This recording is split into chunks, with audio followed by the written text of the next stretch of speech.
Comme vous pouvez le voir sur le graphique, le solde présente pour la première fois une baisse. Ce soir, grâce aux sorties qui sont nombreuses, nous avons 513 personnes hospitalisées en moins par rapport à hier. C'est donc la première baisse. Il faut la saluer tout en restant très prudent et en attendant la suite de l'évolution, en particulier les prochains jours.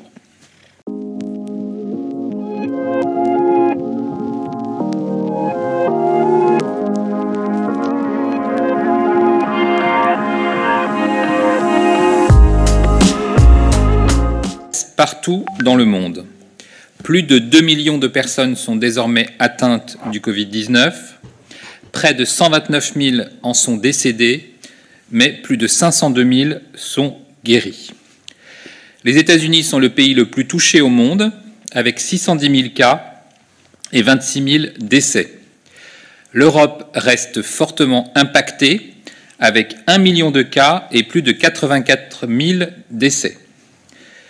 L'Espagne enregistre 177 700 cas et 18 600 morts.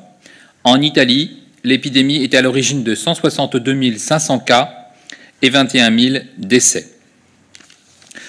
Ce soir, en France, nous décomptons 106 206 cas confirmés selon Santé publique France, soit 2 633 de plus qu'hier. Depuis le début de l'épidémie, 74 030 personnes ont été atteintes par la maladie et ont dû être hospitalisées. Selon les remontées de 1240 établissements de santé, 31 779 personnes sont actuellement hospitalisées pour une infection Covid-19. Le nombre de malades hospitalisés reste donc très important. En 24 heures, 2415 nouveaux malades ont été admis à l'hôpital. Comme vous pouvez le voir sur le graphique, le solde présente pour la première fois une baisse. Ce soir, grâce aux sorties qui sont nombreuses, nous avons 513 personnes hospitalisées en moins par rapport à hier. C'est donc la première baisse. Il faut la saluer tout en restant très prudent et en attendant la suite de l'évolution, en particulier les prochains jours. 6 457 patients nécessitent des soins lourds de réanimation.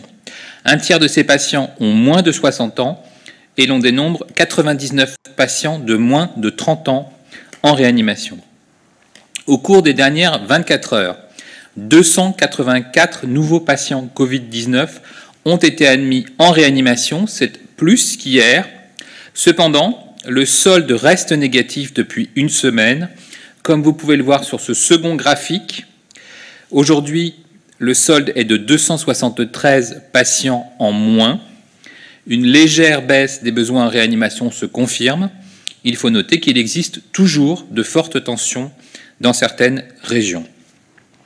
Dans les Outre-mer, Guadeloupe, Guyane, Réunion, Martinique, Mayotte, on relève 134 personnes hospitalisées, dont 40 en réanimation. Au total, depuis le début de l'épidémie, c'est près de 31 000 personnes hospitalisées qui sont rentrées à domicile, sans compter les dizaines de milliers de personnes guéries en ville, sans passage par l'hôpital, et c'est une bonne nouvelle. Nous avons donc encore de nombreuses hospitalisations et beaucoup de passages en réanimation, mais aussi de plus en plus de patients qui quittent l'hôpital, et je m'en réjouis, c'est très important aussi pour soulager nos soignants, qui donnent tellement de même, mais vous le voyez, vous le constatez visuellement, nous sommes bien face à un plateau, à un très haut plateau.